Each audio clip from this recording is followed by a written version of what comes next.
ഇപ്പോൾ ലെബനോണിൽ വെടിനിർത്തലായി. പക്ഷേ Ukraine Russia യുദ്ധം തുടരുകയാണ്. നമ്മൾ ഈ ജനുവരി 20 പ്രസിഡന്റ് ട്രംപ് വൈറ്റ് ഹൗസിൽ അധികാരം വയ്ക്കുന്നു. അപ്പോൾ ട്രംപ് പറയുന്നുണ്ട്, ഞാൻ ഒരു ദിവസം കൊണ്ട് ഉക്രൈൻ റഷ്യ യുദ്ധമൊക്കെ നിർത്തി തരാമെന്ന്. ഇതെന്ത് വല്ല മാൻഡ്രേക്കിൻ്റെ മാന്ത്രിക വടി വല്ല ഉണ്ടോ? ഈ ഇലക്ഷൻ പ്രചരണത്തിൻ്റെ കാര്യത്തിൽ അദ്ദേഹം വളരെ റിപ്പീറ്റഡായിട്ട് പറഞ്ഞുകൊണ്ടിരുന്നൊരു കാര്യമാണ്. അദ്ദേഹത്തിൻ്റെ ഫസ്റ്റ് ടാസ്ക്സിൽപ്പെട്ട ഒരെണ്ണം യുക്രൈൻ വാർ അവസാനിപ്പിക്കുക എന്നുള്ളതാണ്. അദ്ദേഹം പറയുന്നത് ഞാനത് 24 മണിക്കൂറിനുള്ളിൽ അവസാനിപ്പിക്കും എന്ന് പറയുന്നു. പിന്നെ അദ്ദേഹം പറയുന്നൊരു കാര്യം, 2020 ഞാൻ പ്രസിഡൻ്റായിട്ട് തിരഞ്ഞെടുക്കപ്പെട്ടിട്ടുണ്ടായിരുന്ന ഇങ്ങനെ ഒരു സംഭവമേ ഉണ്ടാകില്ല, ഏതായാലും 24 മണിക്കൂറിനുള്ളിൽ എല്ലാ കേസും അവസാനിപ്പിച്ചെന്നൊക്കെയാണ് പറഞ്ഞിരിക്കുന്നത്. അപ്പോൾ അതിനെപ്പറ്റി റഷ്യക്കാരോട് പലരോടും അഭിപ്രായം ചോദിക്കുമ്പോൾ അവർ പറയണത് he is in the realm of fantasy, സ്വപ്നലോകത്താണെന്ന് അങ്ങനെയും പറയുന്നുണ്ട്. അപ്പോൾ അദ്ദേഹത്തിന് എന്തുകൊണ്ട് ഇങ്ങനെ ഒരു കാഴ്ചപ്പാടെന്ന് പറഞ്ഞാൽ അദ്ദേഹം ഒരു ഐസൊലേഷനിസ്റ്റാണ്. പൊതുവിൽ അമേരിക്കൻ പ്രസിഡൻസിനെ പറ്റി പറയുമ്പോൾ അവർ ഇൻ്റർവെൻഷനിസ്റ്റ് എന്നാണ് പറയാറ്. അതായത് എവിടെയെങ്കിലും എന്തെങ്കിലും പ്രശ്നം ഉണ്ടെങ്കിൽ അതിൽ കയറി തലയിടും. അതെ, തലയിടും. അപ്പോൾ ഇദ്ദേഹത്തിൻ്റെ പ്ലാൻ നമുക്ക് ഈ വേണ്ടാത്ത തലയിടലിന് ആവശ്യമില്ലാത്ത പുലിവാലൊന്നും നമ്മൾ പിടിക്കണ്ട, അത്രേ ഉള്ളൂ. നമ്മൾ നമ്മുടെ കാര്യം നോക്കി സമാധാനമായിട്ട് അന്തസ്സായിട്ട് ജീവിക്കുക, ബാക്കിയുള്ള വേണ്ടാത്ത പ്രശ്നങ്ങളിലൊന്നും തലയിടാൻ പോകണ്ട എന്നുള്ളതാണ് അദ്ദേഹത്തിൻ്റെ കാഴ്ചപ്പാട്. അപ്പോൾ അദ്ദേഹത്തിൻ്റെ ആ കാഴ്ചപ്പാട് വെച്ച് അദ്ദേഹം പറയുന്നത് നമുക്ക് ഈ യുക്രൈൻ വാർ എത്രയും വേഗം അവസാനിപ്പിക്കണം. അപ്പോൾ ചിലർ അദ്ദേഹത്തോട് ചോദിക്കാറുണ്ട്, എന്താണ് ഇങ്ങനെ പെട്ടെന്ന് തീർക്കണം എന്ന് പറയുന്നത്. അപ്പോൾ അദ്ദേഹം പറയുന്നത്, അദ്ദേഹം 2-3 കാരണങ്ങൾ പ്രത്യേകം എടുത്ത് പറയുന്നുണ്ട്. ഒന്ന് വിന്നബിലിറ്റിയാണ്. അതായത് റഷ്യയെ തോപ്പിച്ചിട്ട് യുക്രൈൻ വിജയിയാകുന്ന ഒരു കണ്ടീഷൻ അസാധ്യമാണ്. കാരണം ഇപ്പോൾ ആ ഫ്രണ്ട് ലൈനിൽ എന്ന് പറഞ്ഞാൽ ഒരുതരം സ്റ്റെയിൽമീറ്റാണ്. ഏതായാലും കുറേ കൂടി അങ്ങോട്ട് മുന്നോട്ട് കയറിപ്പോകാൻ യുക്രൈനിന് ബുദ്ധിമുട്ടാണ്. മാത്രമല്ല കുർസക്ക് മേഖല അവർ പിടിച്ചെടുത്ത 1000 കിലോമീറ്റർ ഉണ്ടായിരുന്നു, ഇപ്പോൾ 300 ഉള്ളൂ. അതെ, റഷ്യ തിരിച്ചു പിടിച്ചുകൊണ്ടിരിക്കുക, അവർ തിരിച്ചു പിടിക്കുകയാണ്. അപ്പോൾ അതിന് വേണ്ടിയിട്ടാണെങ്കിൽ അവർ പല രാജ്യങ്ങളിൽ നിന്നും ആൾക്കാരെ കൊണ്ടുവരുന്നു. കൊറിയയിൽ നിന്ന് ഇപ്പോൾ ഓൾറെഡി കുറേ പേര് 10,000 പേര്, അതിൽ തന്നെ 500 പേരായിട്ട് ഒറ്റ ദിവസം കൊല്ലപ്പെട്ടു എന്നും പറയുന്നുണ്ട്. പിന്നെ ഇപ്പോൾ ഹൂത്തികളെ കൊണ്ടുവരാൻ പോകണമെന്ന് പറയുന്നുണ്ട്. അപ്പോൾ ഹൂത്തികളെ കൊണ്ടുവരുന്നത് എങ്ങനെയാണെന്ന് ചോദിച്ചു കഴിഞ്ഞപ്പോൾ ഇന്ത്യയിൽ നിന്ന് റഷ്യക്ക് വേണ്ടി കുറേ ഇന്ത്യക്കാർ ഫൈറ്റ് ചെയ്യുന്നുണ്ടായിരുന്നു, കൂലിപ്പട്ടാളക്കാരായിട്ട്. അവരോട് പറഞ്ഞിരുന്നത് റഷ്യയിൽ നല്ല ജോലിയൊക്കെ കിട്ടും, അവിടെ പോയി സിറ്റിസൺഷിപ്പും കിട്ടും, പോരെന്നും പറഞ്ഞാൽ അവരെ കൊണ്ടുവന്നു. അവിടെ ചെന്ന് കാശൊക്കെ കമ്മീഷനൊക്കെ വാങ്ങിച്ചിട്ട് അവരെ കൊണ്ടുപോയി അവിടെ ഒരു സ്ഥലത്ത് ഏൽപ്പിച്ചു റഷ്യക്കാർ. പിന്നെ അവരെ വണ്ടിയിലും കയറ്റി കൊണ്ടുപോയത് യുദ്ധം നടക്കണവിടത്തേക്കാണ്. അപ്പോഴാണ് ഇവർ അറിയണത് ഇവരുടെ ജോലി എന്താണെന്ന്. അവർക്ക് അവിടെ ജോലി നല്ല ജോലി അതിൽ നിന്ന് തന്നെ വ്യക്തമല്ലേ. കാരണം റഷ്യ ചെയ്യുന്നത് ഒട്ടും പ്രൊഫഷണലായിട്ട് യുദ്ധമല്ല, ഉക്രൈനെ അത്രയൊക്കെ കാണുന്നുള്ളൂ, നിനക്ക് ഈ പിള്ളേർ മതി എന്ന ലൈനിലാണ്. അപ്പോൾ അതേപോലെ ഇപ്പോൾ ഹൂത്തികളെ കൊണ്ടുവരാൻ പോവാണ്. ഹൂത്തികൾ ഈ വരുന്നവരൊന്നും സോൾജേഴ്സ് അവിടുത്തെ പ്രൊഫഷണൽ പട്ടാളക്കാരൊന്നുമല്ല. അവരോടും പറഞ്ഞിരിക്കുന്നത് ഇതാണ്, റഷ്യയിൽ ജോലി കിട്ടുന്ന അവിടെ അന്തസ്സായിട്ട് ജീവിക്കാമല്ലോ എന്നും പറഞ്ഞു. ഇനി അവിടെ ചെന്ന് കഴിയുമ്പോഴാണ്, വണ്ടിയിൽ കൊണ്ടുപോയി ആക്കി കഴിയുമ്പോഴാണ് എന്താ ചെയ്യാൻ പോണെന്നുള്ളത് അറിയണം. ആ ഇന്ത്യക്കാരെ കൊണ്ടുപോകണം തന്നെ ഇപ്പോൾ ഇവരെയും കൊണ്ടുവരണം. ഇത് ഒറിജിനൽ ഡിക്ലെയർ ചെയ്തോ ഹൂത്തികൾ വരുന്നു? ഹൂത്തികൾ വരുന്നു എന്നാണ് പറയുന്നത്. എന്നിട്ട് അതിൻ്റെ കുറേ ഫോട്ടോയൊക്കെ കൊടുത്തിട്ടുണ്ട് അവർ.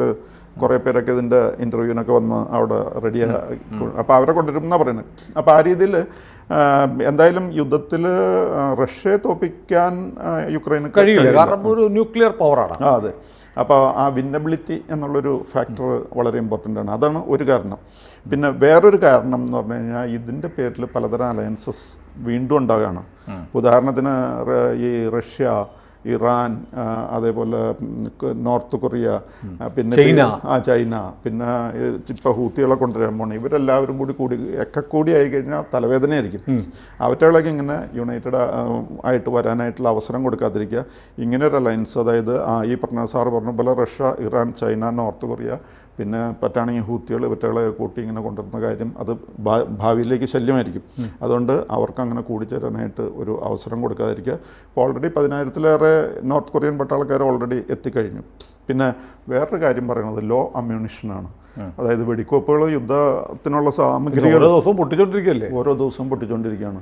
ഇപ്പോൾ യുക്രൈന് വേണ്ടി അവിടെ കൊണ്ടുപോയി പൊട്ടിക്കുന്നു, ഇസ്രായേലിന് വേണ്ടി അവിടെ കൊണ്ടുപോയി എന്തെങ്കിലുമൊക്കെ ചെയ്യുന്നു.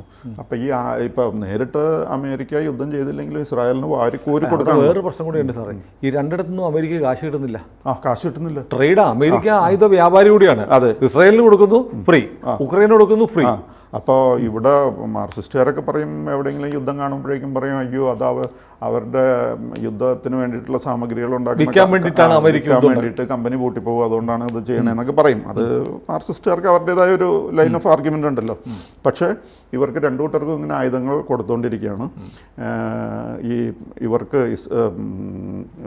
യുക്രൈന് തന്നെ കൊടുത്തിരിക്കുന്നത് $70 ബില്യൺ ആണ് ഇപ്പോൾ കൊടുത്തിരിക്കുന്നത്. അപ്പോൾ അതിൻ്റെ കണക്ക് കൂട്ടി വരുമ്പോൾ നല്ലൊരു തുകയാണ്. അതായത് ഭീമമായ തുകയാണ്. ഇന്ത്യൻ കറൻസിയിലേക്ക് കൺവേർട്ട് ചെയ്യുമ്പോൾ എന്തായിരിക്കും തുക. അപ്പോൾ അങ്ങനെ കൊടുത്തുകൊണ്ടേ ഇരിക്കുകയാണ്. ഇത് എവിടെ ചെന്ന് അവസാനിക്കും എന്ന് പറയാൻ പറ്റില്ല. ഇപ്പോൾ ബൈഡൻ പോണ വഴിക്ക് കുറേ ഓടി അങ്ങോട്ട് കൊണ്ടുപോയി കൊടുത്തിട്ടുണ്ട്. ചിലപ്പോൾ ഒരു കൊല്ലത്തേക്കുള്ള തുകയുണ്ടാവും. ഈ ഒരു കൊല്ലം കഴിയുമ്പോൾ പിന്നെ എന്ത് ചെയ്യും? റഷ്യ തോക്കണ പ്രശ്നമില്ല.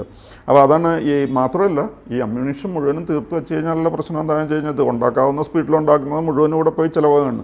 ഇനി തായ്വാൻ്റെ അടുത്തേക്ക് ചൈന കയറാൻ പോകുന്നുണ്ട്. അപ്പോൾ എന്ത് ചെയ്യും? നമ്മുടെ സാധനം ഇല്ലെങ്കിൽ അതെ, ഇപ്പോഴത്തെ കണക്കനുസരിച്ച് ഇപ്പോൾ ബാക്കിയുള്ള അമ്മ്യൂണിഷൻ വെച്ച് 2-3 ആഴ്ചത്തേക്ക് ഉപയോഗിക്കാനുള്ളതേ ഉള്ളൂ. അപ്പോൾ തായ്വാൻ്റെ കാര്യത്തിൽ നമ്മൾ മിണ്ടാതെ വീട്ടിൽ ഇരിക്കേണ്ടി വരും. അപ്പോൾ എന്ത് ചെയ്യും എന്നുള്ളൊരു പ്രശ്നമുണ്ട്. അപ്പോൾ ഇങ്ങനത്തെ 2-3 കാരണങ്ങൾ കൂടിയുണ്ട് ഇദ്ദേഹത്തിന് ഈ യുദ്ധം മുന്നോട്ട് പോകണ്ട എന്ന് പറയുന്നതിന്. അപ്പോൾ എന്താണ് ഇനി ഇത് പരിഹരിക്കാൻ ഉള്ള മാർഗം, എന്താണ് കോംപ്രമൈസ് ഫോർമുല എന്നൊക്കെ ചോദിച്ചു കഴിയുമ്പോൾ ട്രംപ് അങ്ങനെ വലുതായിട്ട് പറയുന്നില്ല. പക്ഷേ അദ്ദേഹത്തിൻ്റെ അസിസ്റ്റൻ്റ് ഉണ്ടല്ലോ, JD വാൻസ്, വൈസ് പ്രസിഡന്റ്, അതെ, വൈസ് പ്രസിഡൻ്റായിട്ട് വരാൻ പോകുന്ന ആൾ. അപ്പോൾ അദ്ദേഹം ചില കാര്യങ്ങൾ പറഞ്ഞിട്ടുണ്ട് എങ്ങനെയൊക്കെയാണ് ട്രംപ് പ്ലാൻ ചെയ്യുന്നത്. ആദ്യത്തെ കാര്യം ഒരു സീസ് ഫയർ. ഇപ്പോൾ യുദ്ധത്തിൽ എവിടെ നിൽക്കുന്നോ അവിടെ വെച്ചൊരു സീസ് ഫയർ, അവിടെ വെച്ച് യുദ്ധവിരാമം ആ രീതിയിൽ അവസാനിപ്പിക്കുക. അപ്പോൾ along the current front line, അതായത് 1300 കിലോമീറ്ററിൻ്റെ ഒരു കറൻറ്റ് ഫ്രണ്ട് ലൈൻ ഉണ്ട്, അവിടെ വെച്ച് ഇത് അവസാനിപ്പിക്കുക, നിർത്തുക. അതാണ് ആദ്യത്തെ പോയിന്റ്. പിന്നെ രണ്ടാമത്തെ കാര്യം എന്താണെന്ന് വെച്ച് കഴിഞ്ഞാൽ, യുക്രൈൻ കുറച്ച് കൺസെഷൻസൊക്കെ നടത്തേണ്ടി വരും. അതായത് ഇപ്പോഴത്തെ ഈ ഫ്രണ്ട് ലൈനിൽ വെച്ചിട്ട് ഒരു ഡീമിലിറ്ററൈസ്ഡ് സോൺ ഉണ്ടാക്കുക. അപ്പോൾ 5 കിലോമീറ്റർ വീതിയുള്ള ഒരു ബഫർ ഏരിയ. അപ്പോൾ നോർത്ത് കൊറിയയ്ക്കും സൗത്ത് കൊറിയയ്ക്കും ഇടയ്ക്കുള്ള ബഫർ സോൺ പോലെ അങ്ങനെ അവിടെ ഉണ്ടല്ലോ, അതേപോലെ ഇവിടെ ഒരു ബഫർ സോൺ ഉണ്ടാക്കുക. എന്നിട്ട് അതിൽ ഇവരുടെ രണ്ടു കൂട്ടരുടെയും ആർമി നിൽക്കണ്ട, അതിന് ഉള്ള ആർമി ട്രൂപ്സിന് അവിടെ വേറെ കൊണ്ടുവരേണ്ടി വരും. അപ്പോൾ അതിൻ്റെ ബില്ല് ചിക്കിളി യൂറോപ്പ് തന്നെ കൊടുക്കണം, അമേരിക്ക അല്ല കൊടുക്കണ്ടേ. ഇവർ അത് കൊടുക്കണം. ഇനി അതിന് പണത്തിൻ്റെ കാര്യത്തിൽ അഭിപ്രായ വ്യത്യാസം ഉണ്ടെങ്കിൽ വേണ്ട, യൂറോപ്പ് സ്വന്തം ട്രൂപ്സിന് അയച്ചു, ഞങ്ങൾക്ക് ഇതിന് സൗകര്യമില്ല എന്നുള്ള കാര്യം മനസ്സിലാക്കണം. അപ്പോൾ അതിൻ്റെ കൂട്ടത്തിൽ ഇവർ കുറച്ച് കൺസെഷൻസ് നടത്തണം എന്ന് പറഞ്ഞു കഴിഞ്ഞാൽ, ഇപ്പോൾ ക്രൈമിയ ഓൾറെഡി 2014 തന്നെ അത് പോയി, റഷ്യയുടെ ഒരു ഭാഗം, ഒരു പ്രോവിൻസ് പോലെയായി. അതെ, അത് പിന്നെ അങ്ങോട്ട് നോക്കിയിട്ട് കാര്യമില്ല. പിന്നെ ഡൊണറ്റ്സ്ക്, ലുഹാൻസ്ക് എന്നൊക്കെ പറയുന്ന അതിൻ്റെ 80% ഇപ്പോൾ റഷ്യയുടെ കയ്യിലാണ്. അല്ല, 80% മാത്രമല്ല, അവിടുത്തെ ജനങ്ങൾക്കും റഷ്യയുടെ ഒപ്പം നിൽക്കാൻ അവിടെ റഫറൻഡം നടത്തി. അതെ, അവിടെ കുറേ പേർക്ക് അങ്ങോട്ട് താല്പര്യമുണ്ട്. അപ്പോൾ അതിനൊന്നും ഇനി പറഞ്ഞിട്ട് വലിയ കാര്യമൊന്നുമില്ല, പോയി. അതെ. പിന്നെ സാപ്രോഷ്യ, ഹെർസോൺ എന്ന് പറയുന്ന ഏരിയാസ് ഉണ്ട്, അതിലും 70% അത് പോയിക്കോട്ടെ എന്ന് വയ്ക്കണം എന്നുള്ളതാണ് ഇപ്പോൾ അദ്ദേഹത്തിൻ്റെ പ്ലാൻ. അവിടെ വെച്ചിട്ട് കട്ട് ചെയ്ത് അവിടെ ഡീമിലിറ്ററൈസ്ഡ് സോൺ ആക്കുക, എന്നിട്ട് വേറെ ട്രൂപ്സിന് നിർത്തുക, അങ്ങനെ അവിടെ വെച്ച്. അല്ല, ഇതറിയാവുന്നതുകൊണ്ടുകൂടി ആവണം റഷ്യ അതിവേഗത്തിൽ ഇവർ ഉക്രൈൻ കടന്നു കയറിയ കുർസക്കിൽ 1000 കിലോമീറ്റർ കഴിയും, അവിടുന്ന് അവരെ പുറത്താക്കിക്കൊണ്ടിരിക്കുക. ഇന്നലത്തെ റിപ്പോർട്ട് നോക്കുമ്പോൾ ഇനിയിപ്പോൾ ഉക്രൈൻ്റെ 300 ഉള്ളൂ, 700 കിലോമീറ്റർ ഏറിയയും റഷ്യ തിരിച്ചു പിടിച്ചു. പിന്നെ വേറെ ഒരു പോയിന്റ് കൂടി അങ്ങേര് പറയുന്നത് ഒരു യുക്രൈനിയൻ ന്യൂട്രാലിറ്റിയാണ്. അതായത് നേറ്റോയിൽ ഇപ്പോൾ ജോയിൻ ചെയ്യേണ്ട, നേറ്റോയിൽ ജോയിൻ ചെയ്യാന്നുള്ളത് ആപ്ലിക്കേഷൻ കൊടുത്തുകൂടെയാണല്ലോ പുടിൻ കയറി അടിച്ചത്. അപ്പോൾ അതിന് യുക്രൈൻ ഇപ്പോൾ നേറ്റോയിൽ ചേരാൻ ചെന്ന് കഴിഞ്ഞാൽ we will be dragged into a war with Russia. അപ്പോൾ ഞങ്ങളിങ്ങനെ ഒരു യുദ്ധത്തിലേക്ക് പിടിച്ച് വലിക്കാതിരിക്കുക എന്നുള്ളതാണ് അദ്ദേഹം പറയുന്നത്. പിന്നെ കാരണം അത് ചിലപ്പോൾ World War III ആണത് കലാശിക്കാൻ പോണേ. പിന്നെ വേറൊരു കാര്യം എന്താണെന്ന് വെച്ച് കഴിഞ്ഞാൽ, ഇപ്പോൾ തൽക്കാലത്തേക്ക് യുക്രൈൻ ന്യൂട്രലായിട്ട് നിൽക്കുക. ഒരു 10-20 കൊല്ലം കഴിയുമ്പോൾ അതെ, അപ്പോൾ ആലോചിക്കാൻ ലോകത്തിൻ്റെ ഗതികളൊക്കെ മാറും, അപ്പോൾ കുഴപ്പമില്ല. ഇപ്പോൾ എന്താ പ്രശ്നം എന്ന് പറഞ്ഞു കഴിഞ്ഞാൽ, ഇത് റഷ്യയുടെ സ്ഫിയർ ഓഫ് ഇൻഫ്ലുവൻസ് ആണ്. റഷ്യയുടെ തൊട്ടടുത്തുള്ള ഏരിയ എന്ന് പറഞ്ഞാൽ that is their sphere of influence.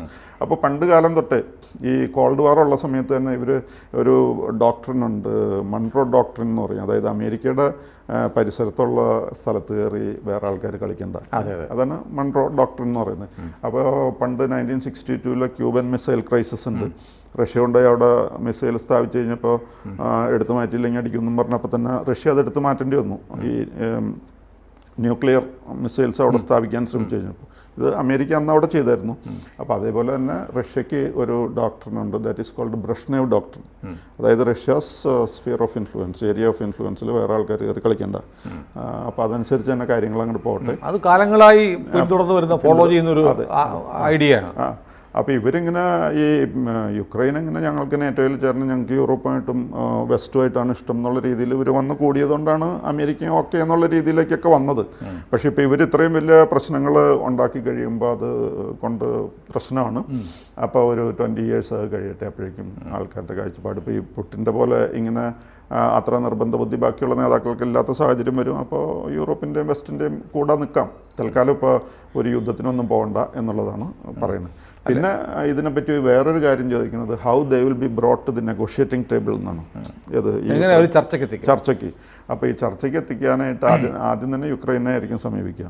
യുക്രൈനോട് പറയും ഞങ്ങൾക്ക് ഇനിയിപ്പോൾ പറ്റില്ല, അപ്പോൾ ഓൾറെഡി 70 billion കഴിഞ്ഞല്ലോ എന്ന് പറയുമ്പോൾ ഞങ്ങൾ സഹായിക്കില്ല എന്ന് പറഞ്ഞു കഴിഞ്ഞാൽ പിന്നെ യുക്രൈന് അത് അംഗീകരിക്കാതെ പറ്റില്ല. അതാണ് യുക്രൈൻ്റെ കേസ്. പിന്നെ റഷ്യ ആയിട്ടാണെങ്കിൽ റഷ്യയും ഈ ട്രംപുമായിട്ട് പണ്ടേ അല്പം അടുപ്പമുണ്ട്. മാത്രമല്ല ഇപ്പോൾ ഈ പറയുന്നത് എന്ന് പറഞ്ഞാൽ റഷ്യക്ക് വലിയ കുഴപ്പമില്ലാത്ത പോയിന്റ്സ് ആണല്ലോ പറയുന്നത്. ഈ പറയുന്ന പോയിന്റ്സ് ഒക്കെ റഷ്യക്ക് ഏറ്റവും സ്വീകരിക്കാവുന്നതാണ്. പിന്നെ ഇതെല്ലാം കിട്ടിക്കഴിഞ്ഞിട്ടും റഷ്യ പറയുകയാണില്ല ഞങ്ങൾ ചർച്ചയ്ക്കൊന്നുമില്ല എന്ന് പറഞ്ഞു കഴിഞ്ഞാൽ അപ്പോൾ ട്രംപിൻ്റെ ഭാഷ മാറും. അപ്പോൾ പറയും ഞങ്ങൾ ഇതുവരെ കൊടുത്തതിൽ ഏറ്റവും ലീതൽ വെപ്പൺസ് ആയിരിക്കും ഇനി കൊടുക്കുന്നത് എന്ന് പറയും. പിന്നെ അമേരിക്കയ്ക്കെതിരെയൊക്കെ ഇപ്പോൾ ന്യൂക്ലിയർ വാർ നടത്തുമെന്നൊക്കെ പറയാമെന്നല്ലാതെ അമേരിക്കയുടെ അടുത്തൊക്കെ പോയി കഴിഞ്ഞാൽ അത് നടക്കില്ല എന്നുള്ളത്, നേറ്റോയിൽ എത്ര രാജ്യങ്ങളുണ്ടെന്നുള്ളതൊക്കെ ഇപ്പോൾ നമുക്ക് പോണ വഴിക്ക് ഏതെങ്കിലും റൗഡി മാർക്കറ്റിൽ കത്തിയെടുത്ത് പേടിപ്പിക്കുന്ന പോലെ പേടിപ്പിച്ചിട്ടേ ഒരു അമേരിക്ക കാര്യത്തോടടുത്ത് കഴിയുമ്പോൾ അമേരിക്കൻ നേറ്റോ എല്ലാം കൂടി കഴിയുമ്പോൾ റഷ്യക്ക് അധികം പാടാണ്. അപ്പോൾ അതുകൊണ്ട് മാത്രമല്ല റഷ്യൻ മെർസനറീസ് ഈ സിറിയ ഇറാഖിലൊക്കെ ഉള്ളവരെ മുമ്പ് ട്രംപിൻ്റെ ഫസ്റ്റ് ടൈമിൽ അവിടെ കയറി അറ്റാക്ക് ചെയ്തിട്ടുണ്ട് ട്രംപ്. അപ്പോൾ വേണ്ടി വന്നാൽ എന്തെങ്കിലും കാണിക്കാൻ കപ്പാസിറ്റിയും ധൈര്യമുള്ള ആളാണെന്നുള്ളത് റഷ്യക്ക് അറിയാം. അതുകൊണ്ട് റഷ്യയും ഈ നെഗോഷിയേറ്റിംഗ് ടേബിളിലേക്ക് വരാൻ മടിക്കില്ല എന്നുള്ളതാണ്. ഏതായാലും യുദ്ധം തീരട്ടെ. മാത്രമല്ല ട്രംപ് ഇത് പറയുമ്പോൾ നമുക്ക് കൺക്ലൂഡ് ചെയ്യുമ്പോൾ ഒരു കാര്യമുണ്ട്. ട്രംപ് പണ്ട് പറഞ്ഞിരുന്നു, ഞാൻ പലതവണ നമ്മൾ തമ്മിൽ സംസാരിച്ച നമ്മളൊരു ഇൻഷുറൻസ് പോളിസി എടുക്കുമ്പോൾ പോലും പ്രീമിയം അടയ്ക്കണം. നമ്മൾ പല രാജ്യങ്ങൾക്കും നാറ്റോയ്ക്ക് ഉൾപ്പെടെ നമ്മൾ സംരക്ഷണം കൊടുക്കുകയാണ്. അവർക്ക് മാത്രമേ പ്രയോജനമുള്ളൂ, നമുക്കൊരു ഗുണവുമില്ല. അതുകൊണ്ട് നമ്മൾ കൊടുക്കുന്ന സർവീസിന് നമുക്ക് തിരിച്ചെന്തെങ്കിലും കിട്ടണം. ഒന്നെങ്കിൽ നിങ്ങൾ കാശ് തരണം. അല്ലാതെ നാറ്റോയിലെ ഒരു മെമ്പറെ വേറെ ആരെങ്കിലും കണ്ണുരുട്ടിയാൽ ഉടനെ നമ്മൾ മുണ്ടും പടക്കി കുത്തി പോകേണ്ട കാര്യമില്ല. നമുക്കെന്ത് ഗുണം? അമേരിക്കയ്ക്ക് ഒരു ഗുണവുമില്ല. ഇതാണൊരു അവസ്ഥ. അമേരിക്കയ്ക്ക് ഒരു ഗുണമില്ല, ആൾക്കാരെ കുറ്റം പറയാനും തുടങ്ങും. മാത്രമല്ല അവർ കയറി ഇടപെടുന്നത് അവരുടെ യുദ്ധസാമഗ്രികൾ വിൽക്കാനാണെന്നുള്ള പേരുദോഷവും വരും. ഒരു ലാഭമില്ല. അതേസമയം ഇപ്പോൾ ചൈന അടക്കണ പോലെ ചൈന വേറെ അവരുടെ ആവശ്യത്തിന് വേണ്ടി മാത്രമേ യുദ്ധം ചെയ്യുള്ളൂ എന്ന് എല്ലാവർക്കും ചെയ്യുന്ന ഒരു ഭയവും ബഹുമാനമാണ്. അതെ, പേടിയുണ്ട്. അമേരിക്കയോട് അങ്ങനെ പേടിയില്ല. അത് തന്നെയല്ല, അമേരിക്ക എവിടെയെങ്കിലും പോയി ഒരു ബോംബ് ഇട്ട് കഴിഞ്ഞാൽ എല്ലാ പത്രങ്ങളിലും ന്യൂസും വരും, അവിടുത്തെ തന്നെ ആൾക്കാർ ക്രിട്ടിസൈസ് ചെയ്യും. അമേരിക്ക തന്നെ പ്രകടനം നടക്കും. അത് തന്നെ. ഏതായാലും യുദ്ധം തീരാൻ സാധ്യതയുണ്ട് എന്നുള്ള വാർത്ത സമാധാനം കാക്ഷിക്കുന്ന എല്ലാവർക്കും ശുഭപ്രതീക്ഷ നൽകുന്നതാണ്. കൂടുതൽ വാർത്തകളും വിശേഷങ്ങളും നിങ്ങളിലേക്ക് എത്താൻ ABC മലയാളം സബ്സ്ക്രൈബ് ചെയ്യുക, ബെൽ ബട്ടണും അമർത്തുക.